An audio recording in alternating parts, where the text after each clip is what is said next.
12:10।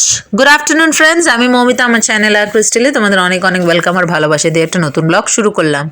উঠেছি দেরি করে, আমি 9:30, মেয়ে 10:30, তাই সব কিছু দেরি করেই শুরু হয়েছে। তাই আমাদের ঘর ঝাড় ডাস্টিং করতে করতে মায়ের রান্না হয়ে গেছে। এখন এই জলটাকে এর মধ্যে ঢেলে নিচ্ছি, তারপরে মেয়েকে নিয়ে ও ঘরে যাব, তারপরে স্নান ধান করে একেবারে ফিরে আসছি লাঞ্চে।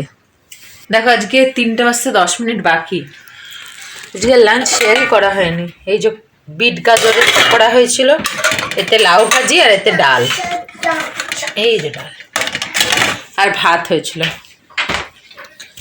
এটার জামাগুলো শুকায়নি, তাই আজকে এটার উপরে সোয়েটার পরিয়ে দিয়েছি।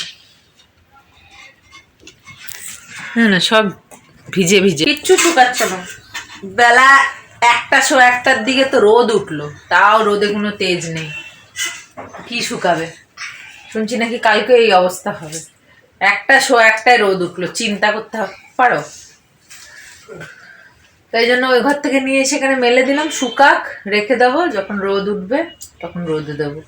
তাই ওকে এটাই পরালাম, সব ভিজে ভিজে, তার উপরে সোয়েটারটা পরিয়ে দিলাম। আর কি, ভুলে গেছি আজকে আসলে সকালে সেই যে শেয়ার করেছি, তারপরেই ঘরদোর মুছে গেলো, যেহেতু আমরা দেরি করে উঠি, তাই জন্যে সব কিছু দেরি করেই শুরু হয়।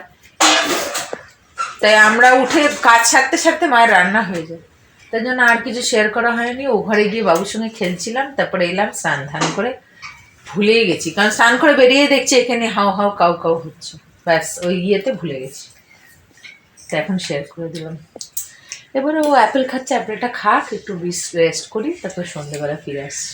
7টা বাজে, এটা ঘুম থেকে উঠলো, ফ্রেশ করিয়ে দিলাম, একটু খেলো, খেয়ে আজকে অনেক দিন পরে আবার পড়তে বসেছে। আজকে থেকে পড়তে বসাবো, আবার রিভাইজ করতে হবে সব।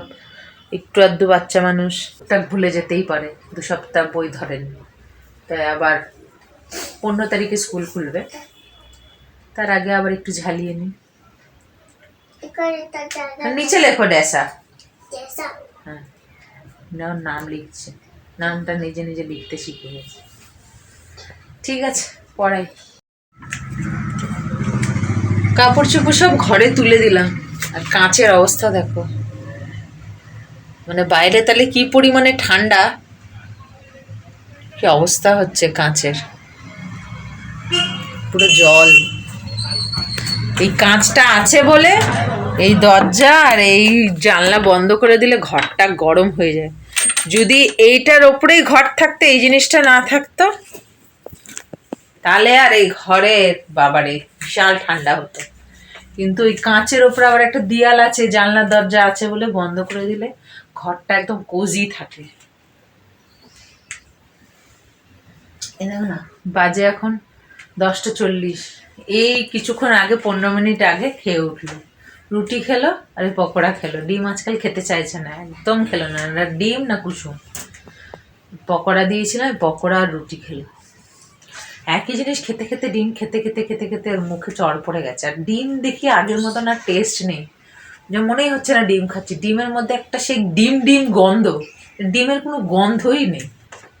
মানে এত ভেজাল দিয়ে দিয়ে জিনিসপত্র এমন বানিয়ে দিয়েছে, ওই জন্য আরও তো ইন্টারেস্ট লাগে না ওর খেতে। এখন সসেজটা একটু খাই, চিকেন সসেজ, ব্যাস। মাছ তো খাই না। যাই হোক, মারা শুতে চলে গেছে, আমরা এখন ওষুধ খাওয়াবো। বিছনা আমার ঝাড়া হয়ে গেছে, ওষুধ খাওয়াবো ওকে। আর কি করব, ও এডিটটা কমপ্লিট করবো। তো ব্যাস, ব্লগটাকে শেষ করলাম। আগামীকাল আসছে আবার একটা নতুন ব্লগ নিয়ে। তোমরা ভালো থেকো, সুস্থ থেকো, নিজেদের খেয়াল রেখো। Good night.